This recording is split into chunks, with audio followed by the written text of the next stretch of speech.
राजधानी देहरादून के एक दिव्यांग बच्चों की देखरेख और स्कूलिंग कराने वाले अवैध रूप से चल रहे पेंसिल बॉक्स नाम के एक बोर्डिंग स्कूल में 2 बच्चों के साथ शारीरिक और मानसिक उत्पीड़न का मामला सामने आया है,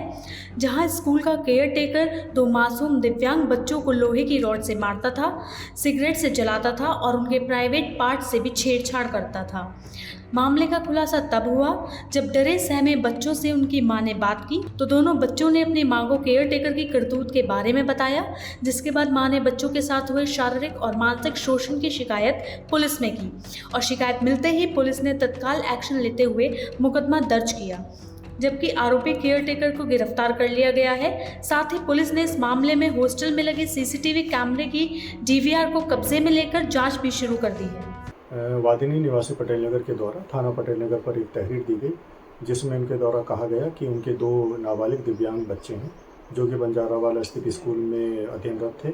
और वहाँ का जो केयर टेकर था उनके द्वारा उनके बच्चों का जो है लैंगिक उत्पीड़न किया गया और साथ ही साथ मारपीट भी की गई। इस तहरीर के आधार पर पटेल नगर पुलिस के द्वारा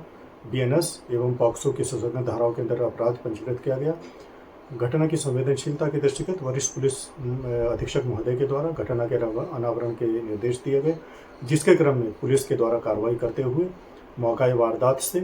DVR एवं सीसीटीवी फुटेज को हासिल किया गया। साथ ही साथ जो चाइल्ड वेलफेयर कमेटी है उसको भी इन्वॉल्व किया गया। उनके द्वारा ट्रांसलेटर की मदद से बच्चों के बयान अंकित किए गए, वादिनी के बयान अंकित किए गए और साथ ही साथ दिव्यांग बच्चों का मेडिकल परीक्षण भी कराया गया। इसके उपरांत इन साक्ष्य संकलन के उपरांत जो अभियुक्त इसमें नामजद था उसको जो है हिरासत में लिया गया। हिरासत में लेकर उससे पूछताछ की गई और बाद पूछताछ उनको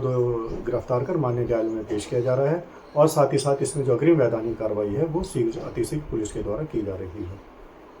2 मासूम दिव्यांग बच्चों के साथ हुई इस घटना का उत्तराखंड बाल आयोग ने भी संज्ञान लेते हुए हॉस्टल के संचालक से मुलाकात कर बोर्डिंग स्कूल के संबंध में जानकारी ली, जिसके बाद इस बात का भी खुलासा हुआ कि यह स्कूल अवैध रूप से चलाया जा रहा था, जिसकी किसी भी तरह से कोई मान्यता नहीं थी, जिसकी जानकारी प्रशासन को दी गई और स्कूल को सील करा दिया गया। वहीं देहरादून के जिला अधिकारी का कहना है कि जल्द पूरे देहरादून में ऐसे अवैध रूप से चल रहे स्कूलों की जांच के लिए एक अभियान चलाया जाएगा और अवैध रूप से चल रहे स्कूलों पर कार्रवाई भी की जाएगी। देखिए, ये इस तरह के जो हमारे स्कूल्स हैं जो हमारे स्पेशल एबिलिटीज़ के बच्चों को ट्रेन करते हैं, हार्बर करते हैं और उन्हें मेन स्ट्रीम में जोड़ने की कोशिश करते हैं। तो इस तरह से जो हमारे रजिस्टर्ड स्कूल्स थे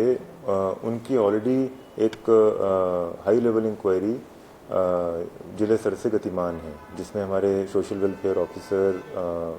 महिला कल्याण ऑफिसर और हमारे एजुकेशन ऑफिसर काफ़ी एडवांस स्टेजेस पर पहुंच चुके हैं और इस तरह की हमारी जो संस्थाएं हैं वो अराउंड 20 हैं। तो वो इंक्वायरी का बेसिस था कि हमारे जनपद में बहुत सारे ऐसे इंस्टेंसेस आ रहे थे कि इस तरह के हमारे ऑटिज़म से ग्रसित या मेंटल एबिलिटीज़ कुछ लैगार्ड होने के जो बच्चे हैं उनको प्रॉपरली ट्रीट नहीं किया जा रहा था, उनको हार्बर नहीं किया जा रहा था, डिस्पाइट द फैक्ट कि इन संस्थाओं का रजिस्ट्रेशन और फंडिंग असिस्टेंस की रिकमेंडेशन हमारे समाज कल्याण विभाग से की जाती है। जब रिकमेंडेशन और रजिस्ट्रेशन की जा रही है और सारी शर्तों को संस्तुत किया जा रहा है जिले लेवल से, तो no institution should have refused taking those children into their institutions, चाहे वो बोर्डिंग इंस्टीट्यूशंस हैं चाहे वो डे स्कूलिंग की इंस्टीट्यूशंस हैं। जो वर्तमान केस अभी प्रकाश में आया है उसका जब अभी प्रिलिमिनरी इन्वेस्टिगेशन की गई है तो that institution has not been found registered with neither with समाज कल्याण नॉर विद महिला कल्याण डिपार्टमेंट। तो this is more of a grave issue. तो इस तरह की संस्थान जो किसी भी नियमों के तहत संचालित नहीं हो रही हैं, रजिस्ट्रेशन नहीं करवा रही हैं, उन पर तो सख्त से सख्त कार्रवाई they merit a very strict action. देखिए, पहली बात तो वो कोई बोर्डिंग स्कूल नहीं है, एक छोटा सा किराए का मकान है फर्स्ट फ्लोर पे कारगी चौक के पास, जिसमें 4 बच्चों को पिछले 1 साल से बोर्डिंग फैसिलिटी प्रदान करने का प्रावधान किया गया था। ये बच्चे भी अभी कुछ महीने पहले ही वहाँ पर रहने आए थे और बोर्डिंग स्कूल की कोई मान्यता या कहीं से भी कोई परमिशन वहाँ पर नहीं है। पेंसिल बॉक्स नाम से एक दिव्यांगों के लिए स्पेशल स्कूल, प्रिपरेटरी स्कूल चला रही थी ये महिला पिछले 3 सालों से, और अब 1 साल पहले इन्होंने एक किराए के मकान में ये बोर्डिंग, क्योंकि बहुत सारे दिव्यांगों के पेरेंट्स चाहते हैं कि उन्हें ऐसी सुविधा मिल जाए जहाँ बच्चे को रोज़ लाना ले जाना ना पड़े, तो पिछले 1 साल से ये वहाँ पर बच्चों को रख रही थी। और कुछ दिन पहले इनका कहना है कि ये नाइट पे ध्यान रखने के लिए बच्चों का इन्होंने ये सोनू नाम का जो व्यक्ति है इसको हायर करा, और सोनू कहीं बनारस साइड का गाज़ीपुर साइड का रहने वाला है। उसका पुलिस सत्यापन अभी नहीं हुआ था और ना ही हमें कोई अपॉइंटमेंट लेटर वहाँ पर मिला। ये महिला भी उसी कमरों में रहती हैं, बगल के कमरे में रहती हैं, बट